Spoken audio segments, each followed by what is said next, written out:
Hi everyone, Jenny B here, just giving you my review on last night's production that I managed to watch at the Princess Theatre. So last night's production was Willie Russell's Blood Brothers, a musical. The basic story is about a mother called Mrs. Johnston who already has 7 children in her life, and she finds out that she's pregnant again, but this time she's having twins, and she's in a bit of a oh no, what to do kind of situation, but she was like, no, these are my babies, I'm going to keep them. And it turns out she actually couldn't afford to, so her employer, Mrs. Lyons, decided to take one. She said it'd be a good idea, she couldn't have children, and it was a dream of her and her husband's to actually have a child of their own.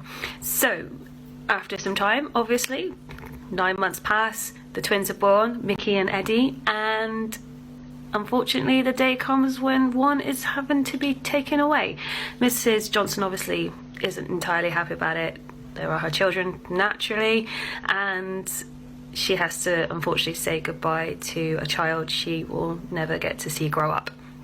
But the wonderful thing about this is the fact that you will see, even though they are grown up separately, leading completely separate lives, you'll see them come back together and become friends, finding out a little bit about each other, deciding to become blood brothers, and seeing their ups and downs, a little bit of their lives together and apart.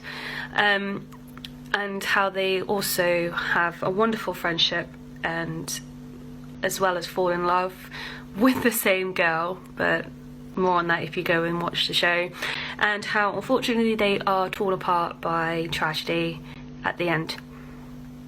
So moving on then, so we'll talk about the characters really quickly. So I'm just going to concentrate on most of the main ones. So definitely starting with the twins themselves. So Mickey and Eddie are played by Alexander Patmore and Joel Benedict, as you can see here, and they definitely portray different lifestyles perfectly.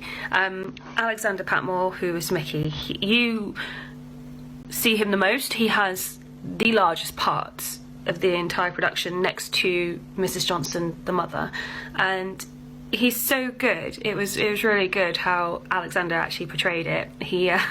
They start off being 7 or nearly 8. I'm almost 8 or whatever. It was really good how, you know, he was able to really bring out the child mentality of a 7, nearly 8-year-old, as well as, you know, growing up through life, as well as being able to see how playing with all his friends, cowboys, Indians, gangster, and that actually was quite nice to see and watch, because it took me back to when I was a kid, and it was great because I used to play games similar to that when I was a kid, running around, climbing trees, running in fields, you know, kicking cans and this and everything else, if you will. But the only downside a little bit for me was the fact that I kind of lost the dictation. Could be because it's where it's set. It's set in Liverpool, so obviously Liverpoolian accent is obviously going to be part of it, and probably because I'm not as used to hearing it as thick as that, it was hard, but it was done very, very well. I know most of these cast members reading their bios are from Liverpool, so it makes sense that their Liverpool accent would be very, very strong within them, but other than that, they are brilliant. It was really good. Joel, who was Eddie, he obviously was the child who was taken away, and he had the high life. He had a wealthy parents, he had good stuff, he was given things, and he portrayed a fantastic naive young boy who wasn't aware of the lower class and the poor families around him as such. He just saw them as people, but also, like, you know, he was definitely different from them, and he knew that, and it was portrayed very, very well. And how they were all also, as a 7, almost 8-year-old as well, how he's just so willing and giving to, you know, his new friends that he meets, which is ironically his brother that he doesn't know.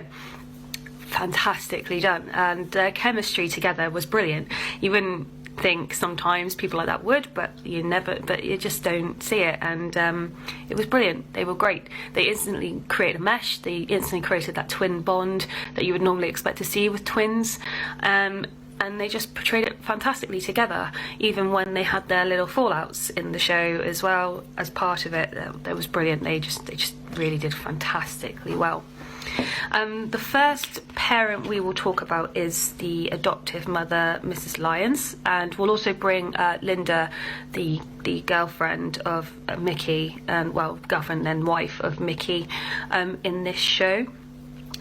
So Mrs. Lyons is played by Paula Tapton, and Linda is played by Danielle Corlas. Hopefully I said that right. And Mrs. Lyons, to me, she was very good. Definitely had that air and grace of upper class. But when it came to her having Edward, or Eddie, it eventually became I could actually really sense a Lady Macbeth undertone to her as she started to kind of get a bit hysterical and superstitious over things. It was actually very well done, and how she just went a little bit crazy over the fact that she was worried that the real mother, Mrs. Johnson, would come back and take Eddie away from her as well. And but she portrayed it very well, and she also obviously tried to sabotage, Mickey and Eddie's relationship when she found out about them finding out when they met. And obviously Linda was the catalyst to help her do that. Not intentionally, it wasn't Linda's intention to do it, but it was still something that was being used unintentionally to Linda, but to Mrs. Lyons' advantage to basically break the brothers up. Linda, or Danielle, fantastic, very funny. She's very, very good. She definitely portrays a proper teenage girl very well. Like with the whole attitude, the whole, man, she did it. I love you all the time. It was very, very funny, very, very good, and we absolutely loved it. But she was brilliant, so that was very, very good. The final two I am going to touch on for this production in particular is going to be, when I find it, here we go. So first of all, we'll talk about Robbie Skerritt, I believe, the narrator. So he was the guy. He's the guy that's always there in the shadows, but he comes out and obviously does his piece. He didn't quite carry it for me, but when it came to interacting with Mrs. Lyons in particular, he was a very good devil's advocate to her. He sang songs, obviously, that was his main role, but he was very good at, being her the devil's advocate and playing on her moral compass of what she's done. And also the same with Mrs. Johnson, the birth mother, as well. Very good at basically, being the devil's advocate. You know what you've done, devil's got your number. It was very, very good. I actually got goosebumps from him, when he was doing that. But other times he just didn't quite carry it for me. But other than that, simple as, he was fantastic when it came to the interaction with those two particular characters. And I think that was probably the main idea. But it was brilliant to watch and to see how he had that effect on them, because they could see him and it felt like they were the only ones who could. So that really emphasized the devil's advocacy role for him there. It was very, very good. Now, this is going to be a bit of a gushing part of the review, but this is all about one particular actress who was in the show, Lindsay Hateley, the birth mother, Mrs. Johnston Ethan. Just basically, wow. She was flawless. The way she sang, the way she acted, the way she carried herself as Mrs. Johnston, playing the poor mother and having 7 children, the way you could see the angst of her, having to basically turn away from someone, taking a child away from her, one of her children away from her, and the pain. And even at the ending, when the accident, I don't really want to say what happens, but when the tragedy strikes, you could actually feel it. It was palpable. The mother's pain you could feel from that, and I actually cried.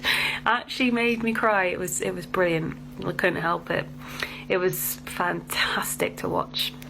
Just brilliant, and the whole cast together works beautifully. They were great, they were all fantastic, they all worked wonderfully, cohesion was brilliant, they're just wonderful harmonies. It was great.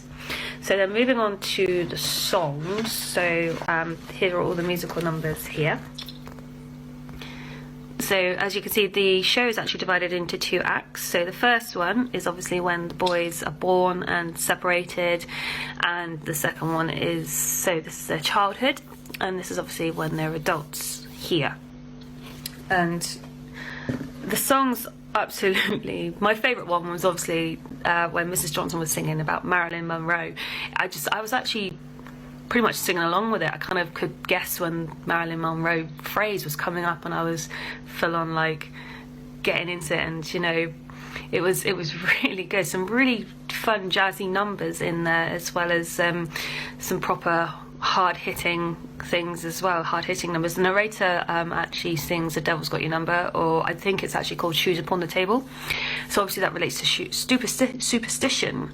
So that's where Shoes Upon the Table, Devil's Got Your Number, you know, it all comes together for him, and it's brilliant. So that really emphasises the narrator's devil's advocacy role / narrator role for me even more. There are other people that sing, but not as much as the narrator or Mrs. Johnston, but the musical numbers are really good, a lot of fun, quite jumpy, jazzy too. And it was just great to hear and great to see, and definitely some songs I could definitely sing. I'd like to sing myself, for sure. So overall, I definitely enjoyed the show. Speaking with my mum, who came with me, she really loved it, absolutely loved it, and the only thing she said was an issue for her was the fact that it started off quite fast and then it was slow in the second act, and I'm kind of inclined to agree, but not entirely. And the reason why I say that is because it's life to me. That's how life is. Your youth goes so fast. You're always having fun. You're carefree. You're not thinking of the consequences. You just roll with it, and life just runs away from you. And the next thing you know, you're an adult. You have to obviously, you know, get a job, get a house, possibly, you know, fall in love, get married, have children, and life then obviously has to be coming with heavy decisions and heavy consequences behind those decisions, as is shown in a particular scene with Mickey going off with one of his brothers called Sammy and facing the consequences of that decision. And obviously that's kind of like the ripple that leads you towards the ending that creates this overall massive tragedy that befalls everybody at the end. And obviously, as Eddie, Mickey and Linda kind of all grew up together, not knowing the truth about, you know, Eddie and Mickey, and because they didn't know, and obviously no one else was going to tell them, because obviously only the two mothers knew. It was wonderful to see how they all grew up together, but obviously you have that love triangle, and obviously Eddie and Mickey fell in love with Linda. Linda goes with Mickey, but she kind of does have a love for Eddie. And I think there's a bit of inkling to the fact that, you know, they are technically similar, but not that much, because they are twins. There is going to be that little twin-esque similarity, but because she always knew she loved him too, and I think it's because not only that, it's the lifestyle probably influencing it a bit, but she has to stay true to her roots at the same time, and Mickey is very true to her roots, which is great. So to me, I definitely would go see this show again. The cast are fantastic, the company's brilliant, the production was done beautifully, the set is simple but works, and it's great. It's beautiful to watch. It's heart-wrenching, definitely pulls on the heartstrings, definitely makes you laugh, definitely will make you cry. So tears and tissues even as well. Make sure you got all that to hand if you go watch this production. I will put the links to this in the post I write later on when I post this up, tagging a few people obviously, and basically I hope this does some sort of justice to the Blood Brothers UK tour. But just fantastic work, guys. Really glad I got to see this production, and keep up the good work. Really glad to see it, and thank you to the Princess Theatre for allowing me to see it.